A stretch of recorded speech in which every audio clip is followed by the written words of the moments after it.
la ira de Dios. ¿Cómo nosotros entendemos este término en la Biblia? ¿Y cómo hacemos que estos dos, la ira de Dios y el amor de Dios, sean términos que podamos entender como que Dios es justo al ofrecer al hombre salvación, pero también el día que Él ejecute sus juicios? Mis hermanos, a lo largo de la Biblia encontramos esa expresión, la ira de Dios. ¿Cómo se va a consumar la ira de Dios? Ahora, podríamos aquí mencionar el asunto de que hay un momento cuando ya Dios no va a lidiar con el hombre por su rebelión. O sea, como que la copa, para entenderlo mejor, se llena. Y ahí en la Biblia hay esa figura. Como que hay un momento cuando ya se rebosa la copa y ya lo que viene son los juicios divinos. Porque juicio vendrá. Porque destrucción vendrá. Así los falsos profetas digan que no habrá eso. La palabra de Dios es muy clara en este aspecto. Habrá destrucción, habrá juicios de Dios. Vamos a mirar algunos detalles aquí. Por lo menos en el Génesis encontramos claro, muy claro, que hay un momento cuando Dios ya determina que debe ejecutar ese juicio. En Génesis 6 vemos 3 textos que nos hablan de eso que cuando ya Dios ve en su sabiduría, en lo que entendemos nosotros, que el Dios al conocer lo que el hombre va a hacer de antemano, ve que ya no hay nada que hacer, porque no se van a volver de sus malos caminos. Génesis 6, versículos 5 en adelante. Dice: Y vio Jehová que la maldad de los hombres era mucha en la tierra, y que todo designio de los pensamientos del corazón de ellos era de continuo solamente al mal. Y se arrepintió Jehová de haber hecho hombre en la tierra, y le dolió en su corazón. Y dijo Jehová: Raeré de sobre la faz de la tierra a los hombres que he creado, desde el hombre hasta la bestia, y hasta el reptil y las aves del cielo, pues me arrepiento de haberlos hecho. ¿Ven ahí, mis hermanos? Dios dice, me arrepiento de haberlos hecho. En este momento, de los antidiluvianos, ya habían colmado la paciencia de Dios. Aunque se escuchan voces de que Dios es incondicional, de que la paciencia de Dios nunca se agota, en la Biblia encontramos todo lo contrario. Hay un momento cuando Dios determina ya no más, porque no hay nada más que hacer. Y aquí está llegando ese punto. Sin embargo, Dios manda a Noé construir el arca y les da un tiempo para que ellos reflexionen en cuanto a lo que Noé está haciendo y les está hablando a lo que va a venir sobre la tierra. Un diluvio. ¿Pero qué hicieron ellos? Lo mismo que hacen hoy. Burlarse, buscar respuestas en la ciencia. Si Noé les dijo que iba a llover y como nunca había llovido, dijeron, eso es mentira. Ahora la venida de Cristo y por consiguiente el fin del pecado en esta tierra para muchos es como una historia, un cuento que está en la Biblia, pero que no es real. Y lamentablemente tenemos, repito, los falsos profetas calmando la conciencia de los hombres que quieren vivir en libertinaje, pero también tener las mieles de Dios, las bendiciones de Dios. Un poco más adelante encontramos Sodoma y Gomorra. Y aquí ya vemos la idea de que se llena la copa. En el capítulo 18, el versículo 21 del Génesis dice: Y descenderé ahora, y veré si han consumado su obra según el clamor que ha venido hasta mí, y si no, lo sabré. ¿Qué es eso de si no han consumado su obra? Es lo que les he venido repitiendo. Si ya ellos han determinado que no quieren saber nada de lo bueno, de Dios, del llamado divino. Porque esos sodomitas habían tenido pruebas de que había un Dios que traía juicios y que los estaba invitando. Y allí estaba el varón de Dios, estaba Lot. Pero habían llegado a un punto de... Y aquí vale la pena que recordemos que en este punto había una depravación tal que esos hombres habían llegado a encellecerse por la maldad, por sus desaprobaciones sexuales. Habían llegado a un momento ya donde dice el profeta, la ociosidad, la buena vida los tenía ya en holgura y solo pensaban en el sexo, en la criminalidad, en la rapiña. Hermanos, ¿estamos llegando hoy a ese punto? ¿Está el mundo desaforado sexualmente? La criminalidad, el secuestro, las violaciones, ¿eso está al orden del día? Por supuesto, lo estamos viendo ahí a la vuelta de nuestra casa. Ahora, en el capítulo 19, el versículo 13 dice: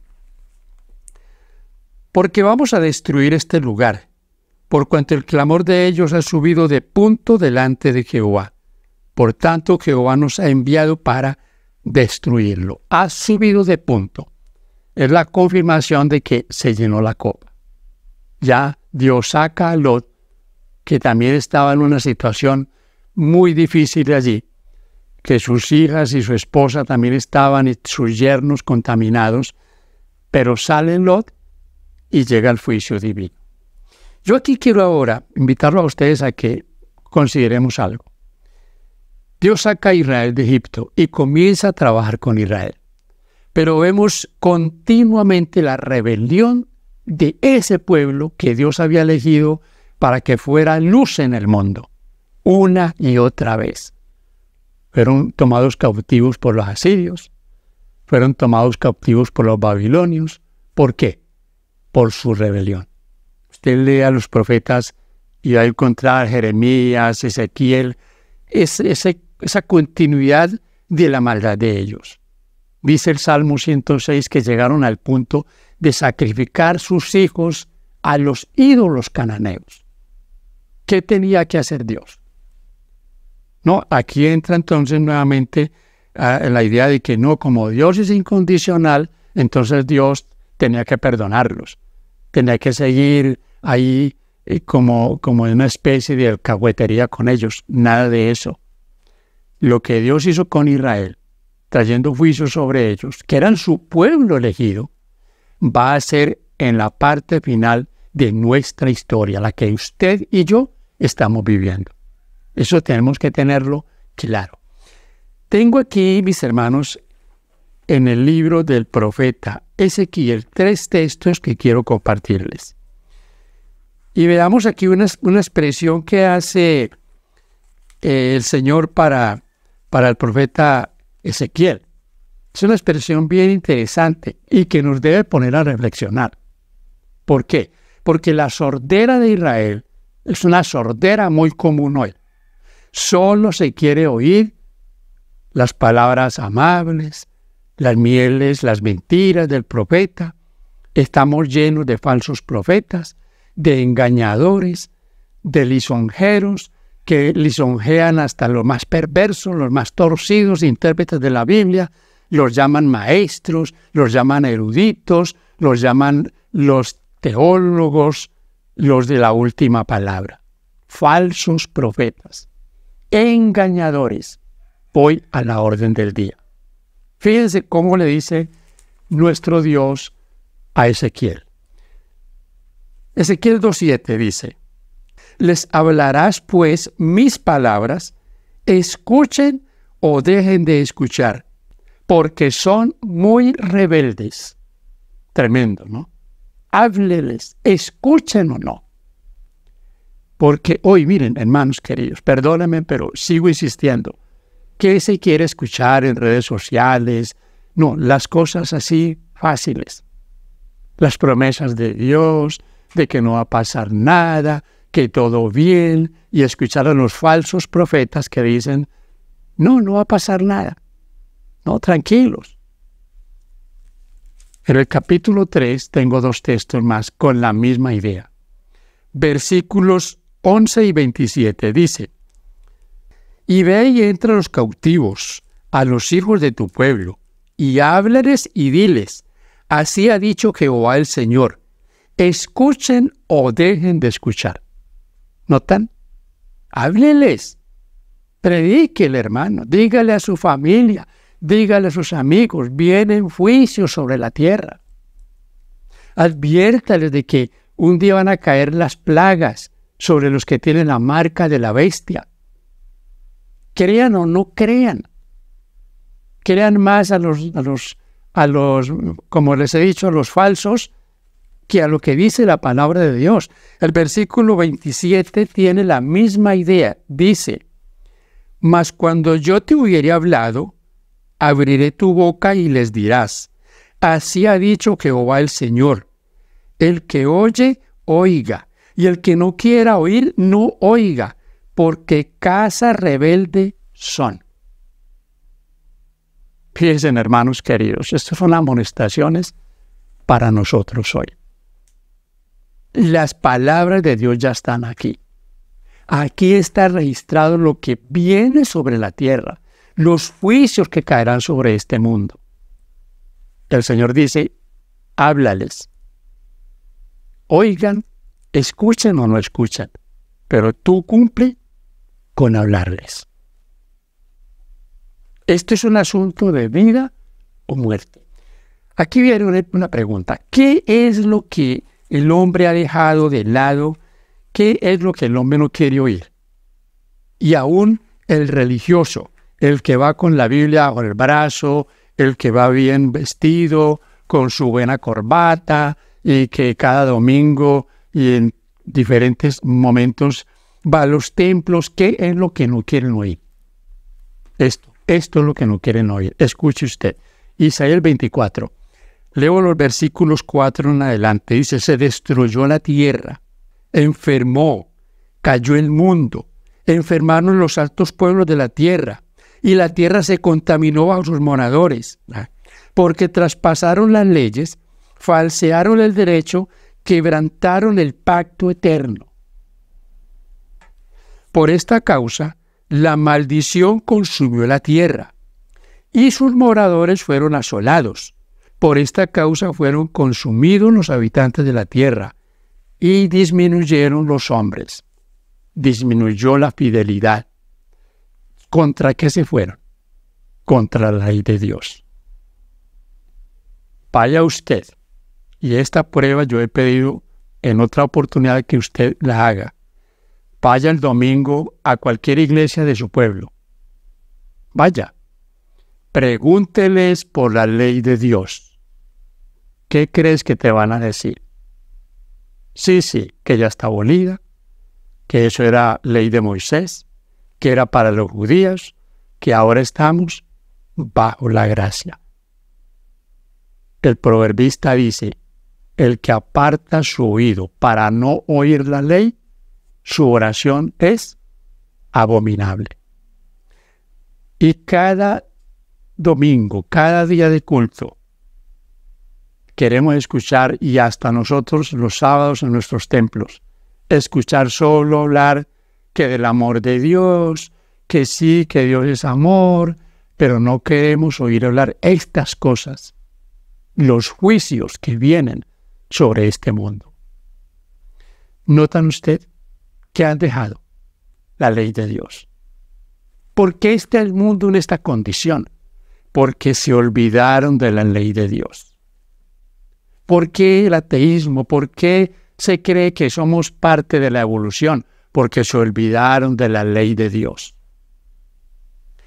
¿Por qué, mis hermanos, día tras día, año tras año, la maldad crece de una manera alarmante?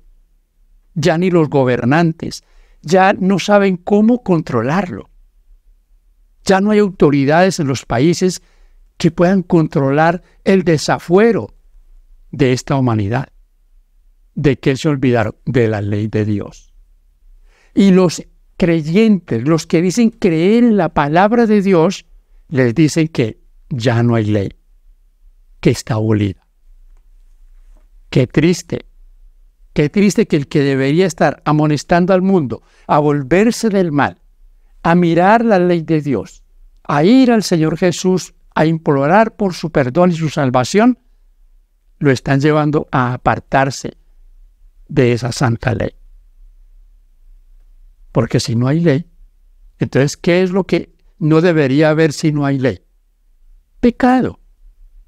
Si los creyentes evangélicos dicen que ya no hay ley, entonces deberíamos no haber pecado en ninguna parte. Porque la Biblia dice muy claro que el pecado es la violación a la ley de Dios. Hay una señal de los eventos finales, del tiempo del fin, de la venida de Cristo, que es irrefutable.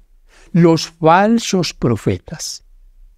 El profeta Jeremías nos habla de eso, de los falsos profetas. Pero lo vamos a ver muy claro en el Nuevo Testamento, en palabras del Señor Jesús. Jeremías capítulo 23. Voy a leer aquí algunos textos que miren ustedes el paralelo que hay con lo que dice el Señor Jesús en el capítulo 24 de Mateo. Jeremías 23, 16 al 18. Escuche usted.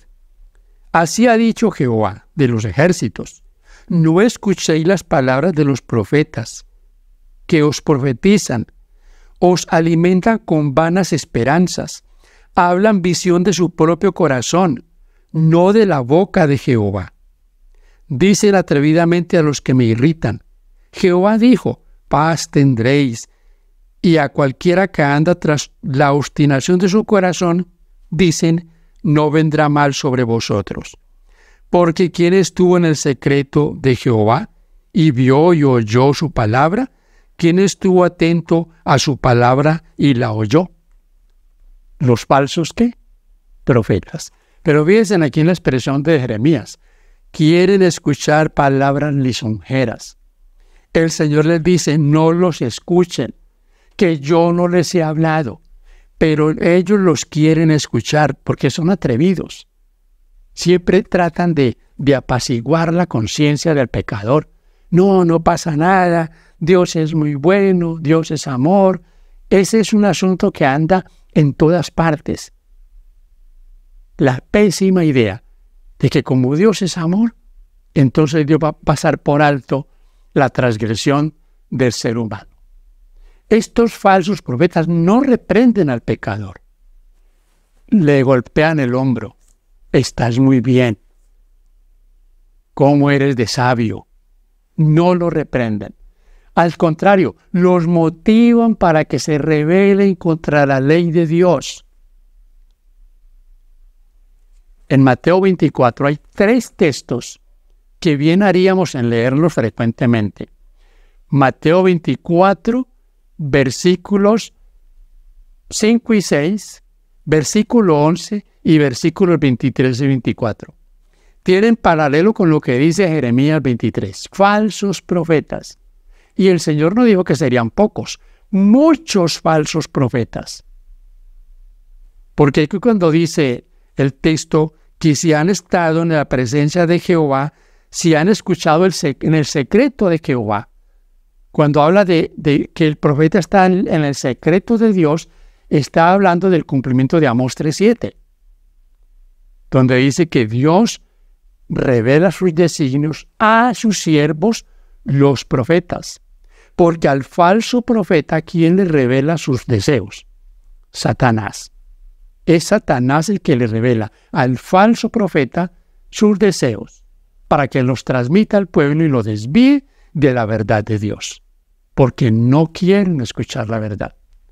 No quieren escuchar que deben volverse de sus malos caminos. Quiera Dios que estos mensajes puedan llegar al corazón de alguien y que se vuelva de su malo camino.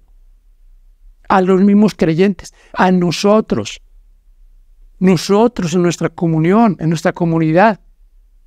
Hay mucha mundanalidad. A veces no queremos sino llamar la atención.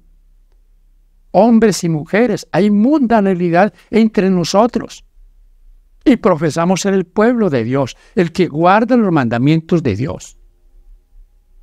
Pero hay amor a los puestos, amor al dinero, a las modas, amor a las cosas de este mundo, a los deportes, amor a lo del mundo y pretender aún así tener el favor de Dios.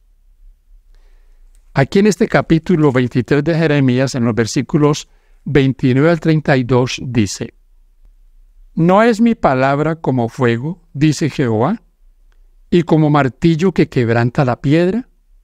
Por tanto, he aquí, yo estoy contra los profetas, dice Jehová, que hurtan mis palabras cada uno de su más cercano. Dice Jehová, he aquí, yo estoy contra los profetas que endulzan sus lenguas y dicen, Él ha dicho. He aquí, dice Jehová, yo estoy contra los que profetizan sueños mentirosos y los cuentan y hacen errar a mi pueblo con sus mentiras y con sus lisonjas, y yo no los envié ni les mandé, y ningún provecho hicieron a este pueblo, dice Jehová. Hermanos, esta amonestación es bien clara y contundente. Yo no los he mandado, dice el Señor. Están hablando de su propia cuenta, pero están extraviando al pueblo. El versículo 30 dice, por tanto, yo aquí yo estoy contra los profetas, los que hurtan mis palabras, los que tuercen la palabra, los que humanizan la palabra. Lo que les conviene, eso sí es inspirado de Dios. Pero lo que no les conviene, eso es el cuento del profeta. Eso es el profeta que no sabía el amor de Dios. Estamos llenos de quienes solo quieren tomar de este libro lo que cuadra a sus ideologías, lo que encaja en sus ideas, lo que se acomoda a su mundanalidad. Eso quieren oír. Vamos ahora, mis hermanos, a mirar un poquito lo que viene sobre la tierra. Para ello vamos a la Escritura, vamos a Mateo 24. Voy a leer aquí de Mateo 24 lo que dice el Señor que viene sobre la tierra. Ya les hablé un poquito de los falsos profetas. Versículos 4 y 5, versículo 11, versículos 23 y 24. Estamos llenos de falsedad. Ahora escuche esto. Aquí hay algo que es una advertencia que es muy clara. Así traten los antijuicio de tratar de ver que Mateo 24, que esto ya no tiene nada que ver con el fin del mundo, los de la ideología que los van a raptar, que ya Apocalipsis capítulo 4 al 19 no es para nosotros, no es para la iglesia. Pero escuchen lo que dice aquí el Señor en advertencia. Hay un ay aquí, hay un ay. Dice el versículo 19, mas hay de las que estén encintas y de las que críen en aquellos días. Orad pues que vuestra huida no sea en invierno ni en días de reposo, porque habrá entonces gran tribulación, cual no ha habido desde el principio del mundo hasta ahora, ni la habrá. Y si aquellos días no fuesen acortados, nadie sería salvo, mas por causa de los escogidos, aquellos días serán acortados. ¿De qué estamos hablando aquí? ¿De qué nos está hablando el Señor Jesucristo aquí? Nos está hablando del fin del mundo. Porque Mateo 24 tiene un cumplimiento primario con la destrucción de Jerusalén. Pero yo repito aquí algo que ya lo he dicho. La destrucción de Jerusalén es una muestra en miniatura de lo que será el juicio final y la destrucción de las ciudades impías en este mundo. Ciudades que hoy, por cantidades, se están constituyendo en ciudades como Sodoma y Gomorra. Porque lo que pasó allá en el año 70 fue en Jerusalén. Si murieron 1 millón de personas, es una gran pérdida. mucho sufrimiento, pero por causa de su rebelión. Pero ahora estamos hablando de ciudades con millones y millones de habitantes. Ciudades hasta con más de 40 millones de personas que no quieren oír otra cosa que no sea lo que les colme sus expectativas terrenales y mundanas. Y a los que debemos amonestar. Entonces, ese primer cumplimiento que tuvo con Jerusalén nos traslada a lo que va a ocurrir, que será grande. Tan grande que aquí lo que dice el Señor Jesús, que la tribulación es una tribulación como nunca ha habido, ni habrá jamás. Y esa tribulación no la vivieron los judíos.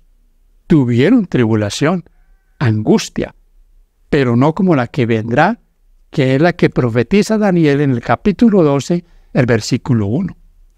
Y aquí debo hacer referencia a lo que dice el versículo 20. Oremos para que nuestra huida no sea en invierno, ni en sábado. Vemos aquí, hermanos queridos, en boca del Señor, la vigencia del sábado. ¿Le quieren aplicar eso a los judíos? No, la vigencia del sábado hasta el fin del mundo. El sábado no ha sido abolido. Está en la ley de Dios. La ley que el mundo cristiano quiere derribar. Fíjense ustedes, mis hermanos, cuando dice que habrá entonces gran tribulación, usted se puede ir un poquito más adelante, versículo 29, dice, inmediatamente después de la tribulación de aquellos días, el sol se oscurecerá y la luna no dará su resplandor y las estrellas caerán del cielo y las potencias de los cielos serán conmovidas. Renglón seguido, entonces aparecerá la señal del Hijo del Hombre en el cielo. Estamos hablando en Mateo 24 exclusivamente de la segunda venida de Cristo, de las señales, de los terremotos, las pestes, de las tribulaciones que vendrían, la gran tribulación final y la venida del Señor por su pueblo para terminar esta tragedia en esta tierra. ¿Es claro eso? Es muy claro. Así traten de desviarle la atención a estas amonestaciones. Ahí están. Y debemos predicarlas. Oigan o no oigan. Leeré para ustedes citas de aquí del Nuevo Testamento que nos están hablando de estos momentos tristes de la humanidad. Vengo aquí a Lucas capítulo 21, versículos 34 a 36. Mirad también por vosotros mismos, que vuestros corazones no se carguen de glotonería y embriaguez, y de los afanes de esta vida, y venga de repente sobre vosotros aquel día. Porque como un lazo vendrá sobre todos los que habitan sobre la faz de toda la tierra. Velad pues en todo tiempo, orando que seáis tenidos por dignos de escapar de todas estas cosas que vendrán, y de estar en pie delante del Hijo del Hombre. La invitación a velar. Esta invitación es para nosotros, mis hermanos queridos. Y lo que nos da a entender que muchos van a estar descuidados, que han descuidado su comunión con el Señor, que son religiosos, que van a los templos, que diezman, que participan, que quizás algunos son hasta vegetarianos, pero han descuidado su relación con el Señor. Eso tenemos que estar apercibidos. La salvación está en Cristo. Por supuesto que estar en Cristo es sinónimo de obediencia, de ir a la palabra y aceptarla como palabra divina, palabra para mí, amonestación para mí. Pero recuerde, el secreto está, si lo podemos llamar secreto, el estar en Cristo. Segundo a los Corintios 5, 17, si alguno está en Cristo, nueva criatura es. No andará poniéndole trabas a la palabra de Dios. Andará siempre en el temor de esta bendita palabra, colocando sus pies sobre la roca. Mateo 7, 23 y 24. Leo ahora en Romanos, otra cita aquí en Romanos capítulo 2, versículos 5 al 8. Dice: pero por tu dureza y por tu corazón no arrepentido, atesoras para ti mismo ira para el día de la ira y de la revelación del justo juicio de Dios, el cual pagará a cada uno conforme a sus obras. Vida eterna a los que, perseverando en bien hacer, buscan gloria y honra e inmortalidad. Pero ira y enojo a los que son contenciosos y no obedecen a la verdad, sino que obedecen a la injusticia. Debo aquí decir algo, mis hermanos, desde mi corazón. La mundanalidad que hay en la iglesia no es una disculpa ni un pretexto para irme a formar grupos paralelos y convertirme en un criticón, convertirme en alguien que solo anda mirando los defectos de los demás. Nunca usted encuentra que Dios haya pedido a los profetas que dejaran al pueblo y formaran aparte un toldo. Ellos estuvieron en el pueblo corrompido de Israel hasta el final. Los que claman en Ezequiel 9 y gimen por los pecados de los que se cometen en el pueblo, no están afuera del pueblo, están dentro del pueblo. Forman parte del pueblo, pero no están unidos a los apóstatas que están dentro del pueblo. Gimen por los pecados de ellos. Claman a Dios día y noche, porque esos pecadores se vuelvan a Dios. Debemos permanecer hasta el final en el barco. No es abandonando el barco. No es yéndonos a formar grupos. Ese es trabajo de Satanás. La división es trabajo del enemigo. Mis hermanos, una advertencia que debemos dar al mundo y que será dada por aquellos fieles dentro del pueblo que sean llenos del poder del Espíritu Santo y se dará con más poder en el final de los días, es a que los hombres huyan de la marca de la bestia. En Apocalipsis, y lamentablemente hay que decirlo, hay 7 plagas. Pero si usted se fija, mis hermanos queridos, el primer ángel y la primera plaga cae sobre los que tienen la marca de la bestia. Apocalipsis 16:2. Fue el primero y derramó su copa sobre la tierra. Y vino una úlcera maligna y pestilente sobre los hombres que tenían la marca de la bestia y que adoraban su imagen. Esta advertencia es de vida o muerte. Apocalipsis 14, 6 al 11 o 6 al 12 es un mensaje para este tiempo. Porque dice allí en Apocalipsis 14 que los que reciban la marca de la bestia recibirán las plagas que están determinadas para la bestia. Y para que no quede duda, Mateo 24, hay un texto en Mateo 24 que siempre que lo leemos en función de la gente que no conoce de Dios y que está en maldad y cada vez creciente maldad. Pero hay maldad dentro del profeso pueblo de Dios. Mateo 24:12 dice: y por haberse multiplicado la maldad, el amor de muchos se enfriará. ¿Dónde se multiplica esta maldad? Dentro del pueblo que profesa ser el pueblo de Dios. Yo debo repetir: amor al dinero, amor a las modas, amor a la fama, amor a verme bien, amor a las cosas de este mundo, amor a los puestos dentro del pueblo. Usted puede tomar este texto en paralelo con lo que dice 2 Timoteo, capítulo 3, versículos 1 al 5. Tienen apariencia de piedad, pero niegan la eficacia de ella.